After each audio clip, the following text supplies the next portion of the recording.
It's midnight. I'm Anita and you're watching Nightline. The top stories. Additional 50 million ringgit allocation to strengthen Rahmah initiative.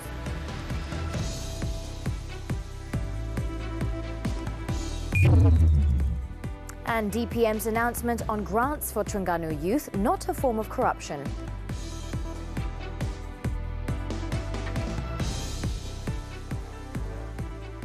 We begin with our headlining story. The government will allocate an additional 50 million ringgit to extend the Rahmah initiative to state constituencies to cover every sub-district across the country. Prime Minister Datuk Seri Anwar Ibrahim said the extra allocation was due to the success of the programme, which has tremendously helped the low-income group in the country. Tentunya mengambil kos yang lebih dan saya akan pastikan untuk menyegerakan pelaksanaan ini berperingkat dan kita luluskan tambahan 50 juta ringgit untuk ini.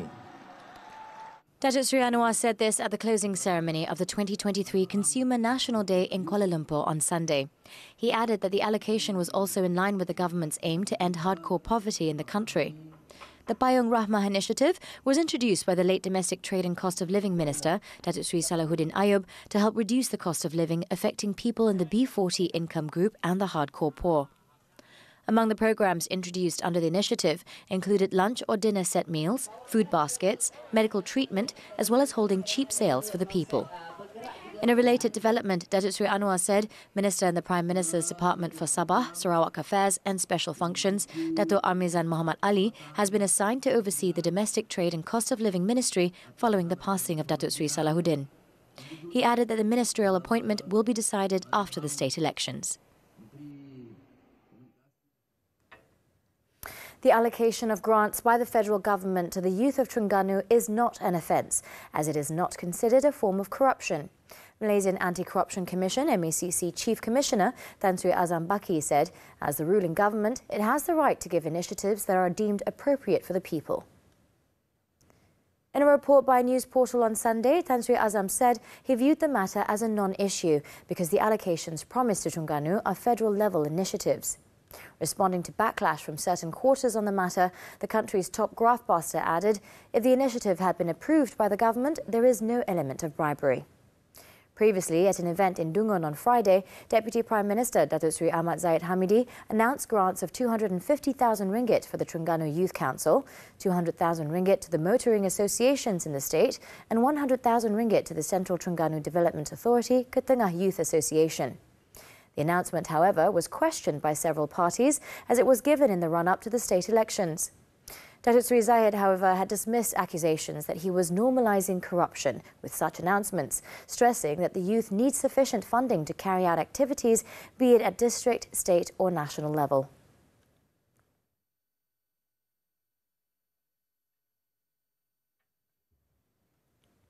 Meanwhile, Datuk Seri Anwar stressed that incentives and assistance announced by the government during the election season are not election goodies. The Prime Minister said this in response to allegations that his deputy, Datuk Seri Zahid, was promising funds to youth in Terengganu in exchange for votes on Friday. Dia tak ada kena mengenai PRN. Ada orang cadang no announcement at all. Tak boleh, saya dan nanti jaga negara semuanya. Kalau penting, kita umum. Datuk Seri Anwar added the Cabinet had also decided that the state government's machinery cannot be used for campaigning during the polls. He also made it clear that there should not be any use of public funds or government projects for election campaigns, starting from nomination day right up to polling day on August 12th. Dia memulakan hidupnya di Bentong, sebab itu nama tu Bentong Kali. Dia kalau dia marah, dia nak bunuh orang, dia bunuh saja. Dia tak kira apa. Kalimutu ni seorang penjenayah. There's no doubt about it. Menembak mati penjenayah di Kalimutu atau Bentong Kali. Fail Mahkamah, Rabu 9 malam di TV3 dan stream secara HD di Tonton. Datuk Seri Anwar Ibrahim has congratulated the Yang di-Pertuan Agong Al-Sultan Abdullah Reappointment Al-Mustafa Billah Shah, who celebrated his 64th birthday on Sunday. In his Facebook posting on Sunday, the Prime Minister said he prayed that the King would always be blessed by God's grace and guidance. He also hoped that Al-Sultan Abdullah would forever be blessed with nothing but good health, prosperity and continued sovereignty.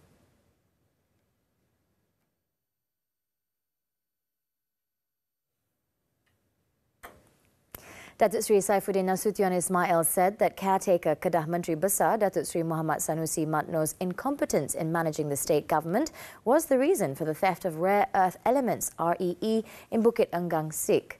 The Home Minister, who is also Pakatan Harapan Secretary General, said that the matter not only affected the state government but also the country's image, since the issue of human trafficking is also involved. Insiden ini jangan kita anggap enteng, seolah-olah insiden terpencil, insiden yang hanya dimainkan pada musim Pelang Raya. Dan insiden ini dia ikut mempengaruhi soal keupayaan kerajaan Malaysia. Ini bukan soal kerajaan Kedah lagi, soal isu keselamatan. He also said Datuk Seri Sanusi, as an individual who leads the state government, has failed to explain to the people various issues related to the alleged REE theft. Datuk Seri Saifuddin also gave his assurance that the investigation into the REE theft case will not stop, regardless of the outcome of the state polls on August 12th.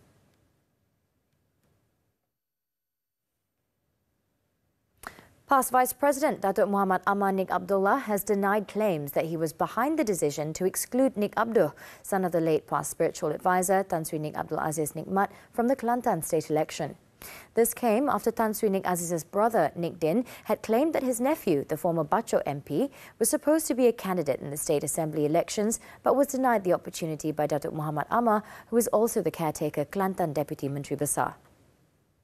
According to Datuk Amar, past Deputy President Datuk Sri Tuan Ibrahim Tuan Man had also explained that Nik Abduh did not wish to contest in the state elections, preferring to focus on managing religious schools. He also said that Nik Abduh's name was never in the list of potential candidates for the Chempaka state seat. On Saturday, Nik Din, in a viral video, also claimed that past President Tan Sri Abdul Hadi Awang had personally requested for Nik Abduh to be named as a candidate in the state elections. However, Berita Harian quoted Datuk Sri Tuan Ibrahim as saying that Nik Abduh was not nominated as a candidate, as the latter had rejected 2 seats that were offered to him. The Daily also quoted Nik Abduh as saying that he had accepted the party's decision.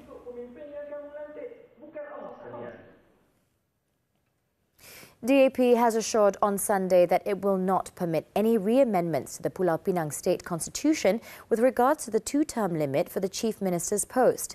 State DAP Chairman Chow Kon Yao said Party Secretary General Anthony Loke would also not agree to amend the state constitution to allow unlimited terms for a Chief Minister. Chow said this when addressing claims that there were efforts to amend the state constitution to allow former chief ministers who have already served 2 terms to be reappointed to that position. The Pulau Pinang State Legislative Assembly had previously passed an amendment to the state constitution limiting the chief minister to 2 terms of service. On claims that the State Executive Council lineup had already been decided, Chow, who is also Pulau Pinang Pakatan Harapan chairman, said that it would only be decided if the PHBN alliance was victorious in the upcoming state elections.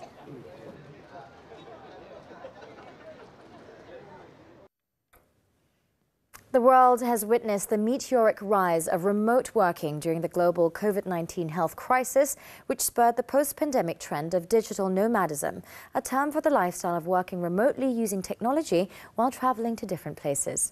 Therefore, it is a no-brainer for Malaysia to leverage on the digital nomad boom, not just to boost tourism and the economy, but also to attract foreign talents to its shores by promoting the country as the preferred hub in Southeast Asia for these wanderlust-driven individuals. Alif Yunus reports. Digital nomads like Antonio Diaz del Pinal are redefining the traditional 9-to-5, choosing to explore new landscapes while earning a living in a world where remote work and adventure blend seamlessly. He embarked on his journey as a digital nomad in Malaysia since April this year and described the country as a place that offers the perfect mix of inspiration, culture and modernity. So far it's been amazing. I've been mostly in KL. I chose KL as my hub.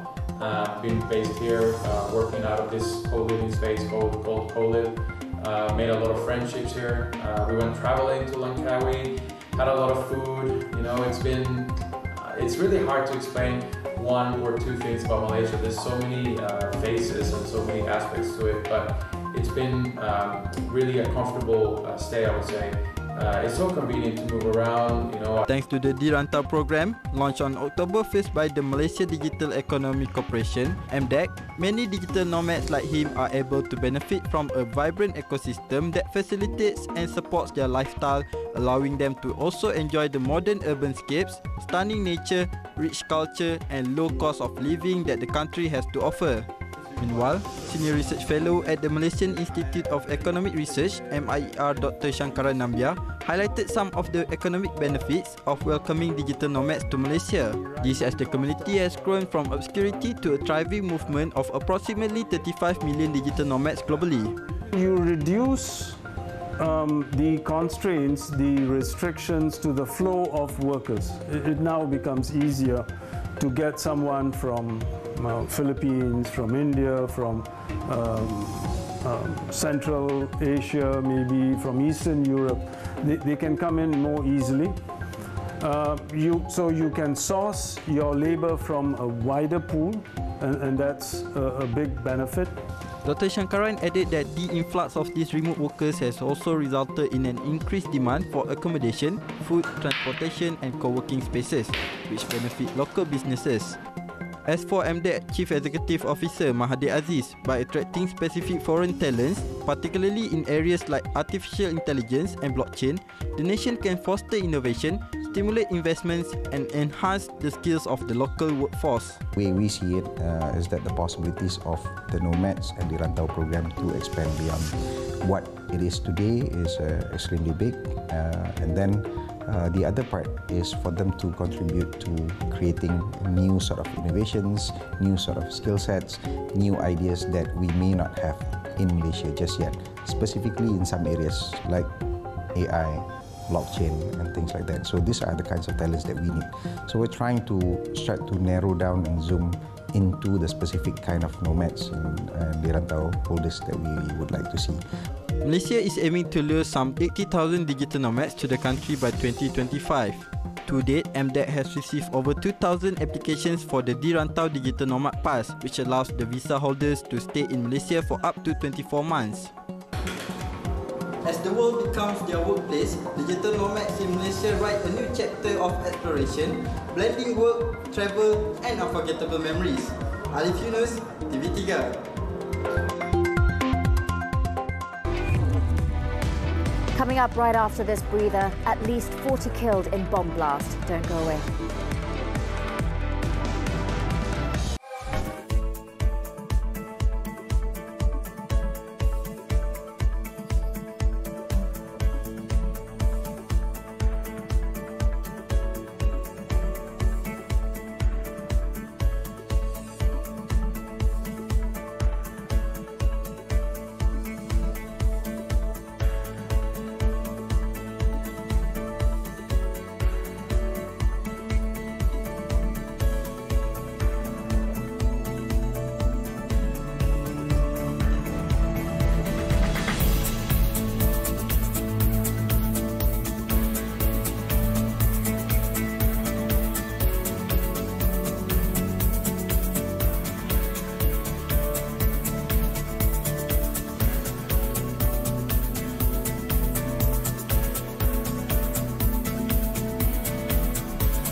People were trapped in an illegal gold mine on the Indonesian island of Java.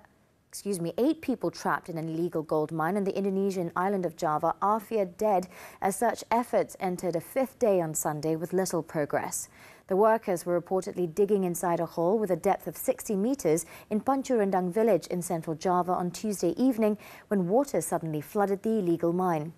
This has since forced the rescuers to deploy water pumps around the clock and worked to dam a nearby river in a frantic bid to get the water out of the mining shaft, which remained flooded as of Sunday. Authorities had also planned to deploy divers to find the miners, but it was not possible because the mine shaft was too narrow. It was believed that most of the trapped miners had moved from West Java to mine in the region. Unlicensed mines, many with disregard for basic safety measures, are common across the mineral-rich Southeast Asian archipelago, and accidents are frequent. Over in Pakistan, at least 40 people were killed as a powerful bomb ripped through a rally held by supporters of a political and Muslim leader in northwestern Bajaur district bordering Afghanistan on Sunday. The blast took place at a gathering of the conservative Jamiat Ulama Islam Party, known for its links to hardline political Islam in the former tribal area of Bajaur. According to initial reports, 35 bodies were brought to the hospital, while the number of wounded has surpassed 100.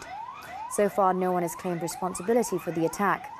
Political meetings are being organised across the country to mobilise supporters for the upcoming elections due to be held by October.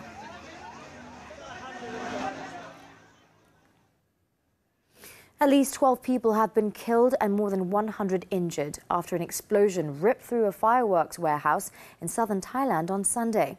The firecrackers exploded and set off a fire at the unauthorized warehouse at the Muno market in Sungai Kolok district in the southern province of Narathiwat. According to authorities, at least 118 people were hurt and more than 200 households were affected. They also believe that there are still a number of people trapped under the debris waiting to be rescued. It's been reported that the blast was likely ignited by construction work that was taking place in the warehouse, with sparks from metal welding causing the fireworks to catch fire and explode.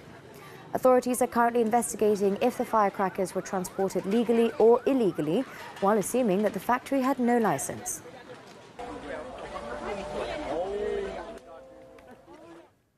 An evacuation order for the Canadian town of Osoyoos and its surrounding district was issued late on Saturday due to an out-of-control wildfire that has crossed the border from the U.S. state of Washington.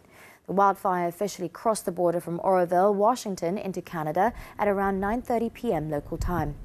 Osoyoos and the regional district of Okanagan, Similkameen, issued the alert citing potential danger to life and health to more than 700 properties. It was believed that the evacuation order covers the area north of the Canada-United States border to the intersection of Highway 97 and Highway 3, as well as west and north along Highway 3. The wildfire is approximately 4 kilometres from Osoyoos and is about 200 hectares in size on the Canadian side of the border and 2,000 hectares in size on the US side.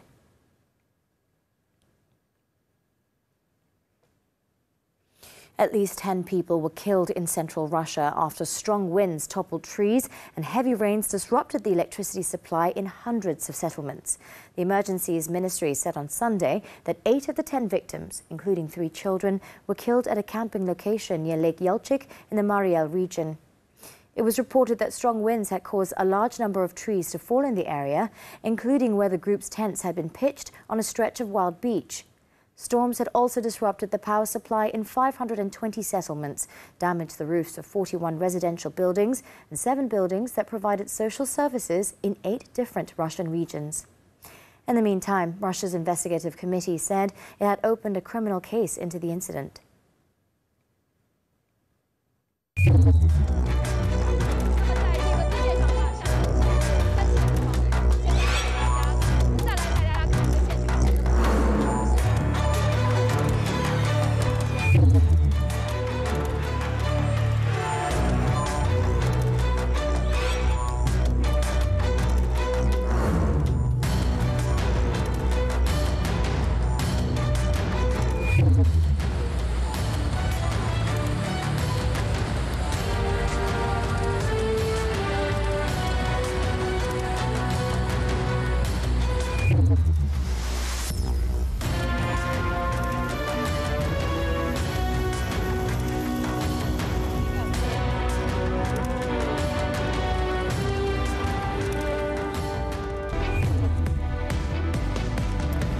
Sabah FC bounced back to defeat Pinang. Sports when we return. Stay tuned.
Back with sports news now. Football, the 2023 Super League. 2 more matches took place on Sunday night. Sri Pahang FC recorded a narrow 1-0 victory over Perak FC. At the Bandaraya Stadium, a goal each from Irfan Vasali and Ramon Machado de Macedo gave Sabah FC a 2-1 win over Pinang FC. Irfan put the Rhinos in front 9 minutes into the game before Ramon doubled the advantage after the second half. The home side fought harder in the second half and managed to grab a consolation through Alif Iqmal Rizal Anwar in the 76th minute. The victory saw Sabah keep its 5th spot in the league with 39 points.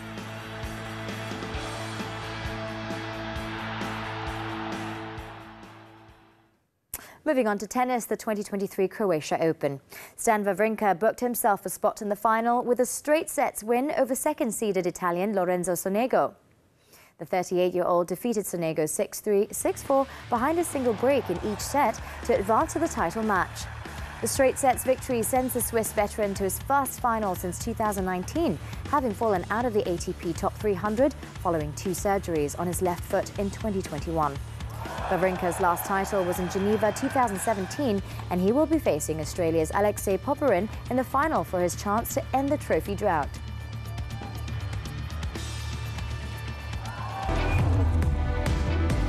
More than 3 million ringgit worth of Shabu seized. The details right after the short break. Stay tuned.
We're back on Nightline.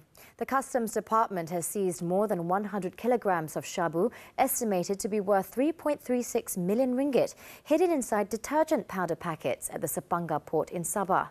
The seizure, which took place at around 5 p.m. on Wednesday, was carried out by the department's Narcotics Division, Enforcement Operations Unit and Customs Operations Combat Unit.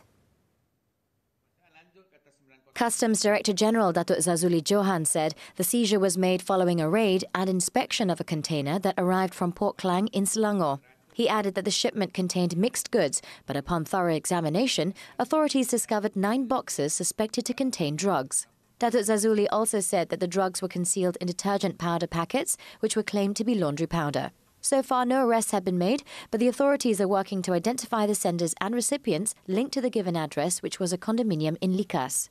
The modus operandi in the case involved smuggling the drugs using containers and mixing with other items to make it harder for authorities to detect the illegal shipment.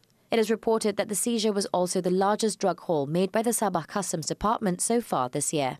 The case is being investigated under the Dangerous Drugs Act. Meanwhile, the Kelantan Customs Department seized a total of over 1.6 million contraband cigarettes worth over 1.3 million ringgit, including tax, from a lorry in Kampung Gunung near Bachok last Monday.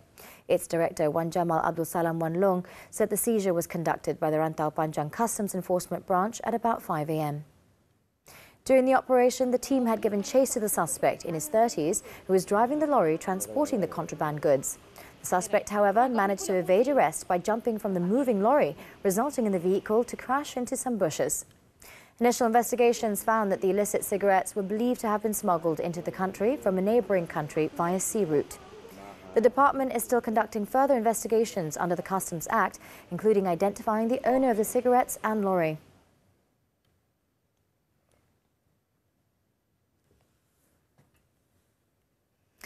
Five Lamborghini car drivers who were spotted driving recklessly and dangerously on the Senai-Desaru Expressway in Johor recently have come forward to give their statements to the police on Saturday. The men, aged between 44 and 64, who are all locals, were then released on police bail. Kota Tinggi District Police Chief Superintendent Hussein Zamora, in a statement on Sunday, said that authorities managed to track down the supercars and their owners around Desaru on Saturday after they had received a 70-second video of the incident. He added initial investigations found that the incident occurred when the group was heading to Bandar Penawa from Senai for a gathering. The case is being investigated under the Road Transport Act for reckless and dangerous driving.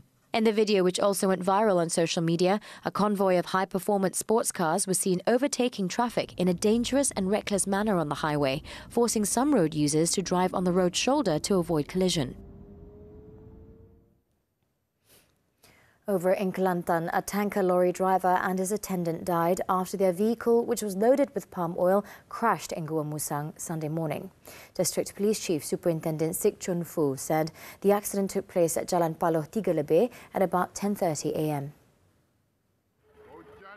The victims were identified as 35-year-old lorry driver Yahya Jusso and 20-year-old Muhammad Haris Zulkifli. Based on preliminary investigations, the incident occurred when the tanker lorry was en route to Klang, Selangor from an oil palm mill in Paloh 3. It was believed that the tanker lorry had suddenly went out of control and veered off the road to the right before it overturned. Gua Musang Fire and Rescue Department personnel rushed to the scene after receiving a distress call and managed to extricate the bodies of both victims. The bodies were then brought to the Gua Musang Hospital for post-mortem. The cause of the crash is being investigated under the Road Transport Act.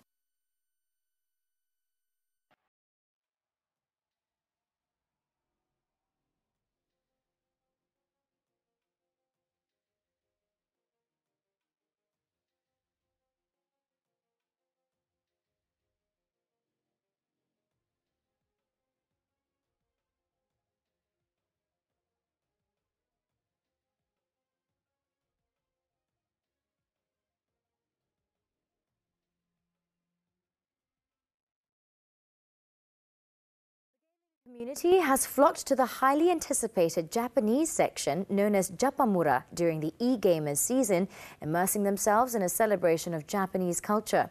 As we wrap up Nightline this time around, let's take a look as visitors, donned in Japanese cultural clothing, actively participate in classes that teach traditional Japanese arts such as mizuiki and origami.